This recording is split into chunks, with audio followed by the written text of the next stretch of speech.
Hey, what's going on, guys? So we finally got the latest update for Escape from Tarkov. The biggest thing here is the season system. That alone changes the whole rhythm of the game. Instead of just being in one long grind with the same structure forever, now there is a seasonal setup with separate seasonal characters, seasonal modifiers, and seasonal rewards. So you are not only working through raids and quests, you are also working through a seasonal layer that can reset every few months and push everyone into a fresh cycle of progress. That first season is Cord Breach, and it comes with its own task chain, achievements, operational tasks, trader offers, and even a new weapon tied into the reward path. What I like about that idea is that it gives Tarkov a reason to feel different from one stretch of the wipe to the next. You are still doing Tarkov stuff, still looting, still trying to survive, still trying not to get absolutely deleted by somebody who heard your footsteps from 3 buildings away, but now there's a more structured reason to keep pushing. The seasonal characters also mean the game is splitting progress in a cleaner way, and the modifier system sounds like it can add some real variety depending on how hard you want to make life for yourself. Some modifiers are global, some are personal, and the personal ones use a point system during character creation. So there is a bit of player choice baked into how brutal or forgiving your season ends up being. The Battle Pass setup is another big one, and this one is free, which is worth saying because that matters. Progress goes through Terra Group documentation and classified documents, and those can come from raids, tasks, or Black Division operatives. So it is not just a cosmetic side system sitting off to the side.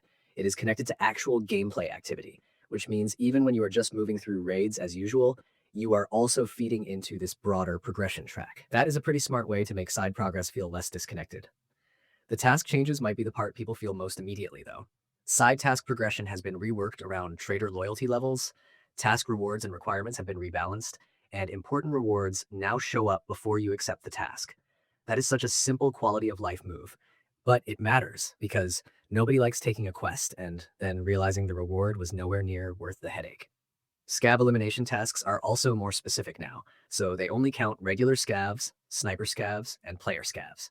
On top of that, there is shared squad progress for eligible objectives, which is huge for people who play with friends and do not want every single useful task to feel like it is forcing one person into the spotlight while everyone else watches.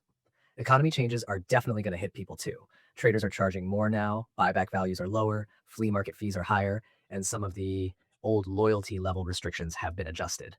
At the same time, some ammo, magazines, and early trader weapons are being shifted around to make the early game feel different. So the vibe here is pretty clear. The game is trying to tighten up progression and make the economy a little less generous, while also making some essential gear easier to reach at lower trader levels. That kind of balancing always changes the pace of the wipe more than people expect at first. The Hideout got some love too, and this one is more practical than flashy. Several construction requirements were simplified, some fun, found in raid requirements were removed, and build times were shortened.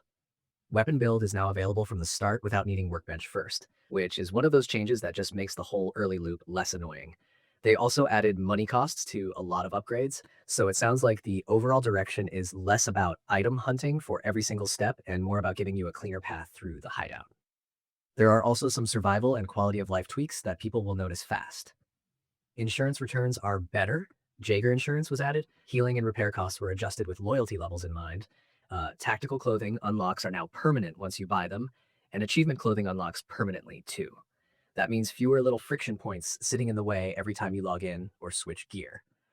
It is not the kind of thing that sounds massive on its own, but when you stack all of it together, the game starts to feel a lot less clunky in everyday use. One of the cooler additions is spectator mode after PMC death. Now, if you go down, you can watch surviving squad members until extraction or death. That is a genuinely nice touch for squad play because it keeps you involved instead of dumping you out of the experience the second your run ends. The update also adds a game mode selection screen, PMC appearance and voice customization, profile displays for personal modifiers and battle pass progress, and even loading screen tips about scav rules and fence reputation. So the whole interface layer is getting a lot more readable and a lot more connected to what is actually happening in the season. There's also a bunch of new interactive stuff in the world itself. We are talking padlocks you can interact with, openable elevator doors, breakable bottles, exploding fire extinguishers, smoking damaged vehicles, and more environmental effects around gas cylinders. That kind of detail matters because Tarkov always feels best when the world looks and behaves like a place instead of a simple map made of shooting lanes. And on the performance side, Streets of Tarkov and Customs both got more optimization work, which is something players will be very happy to hear because those maps have been a pain point for a long time. Then you have the new content side of things, and this is where the update really starts piling on. The patch adds the Norinco QBZ 191, the Howa Type 20, an HK 460A5 variant in RAL 8000, new attachments, a new 5.8 by 42mm ammunition family, streamer items, and new tactical clothing sets for USEC and Bear.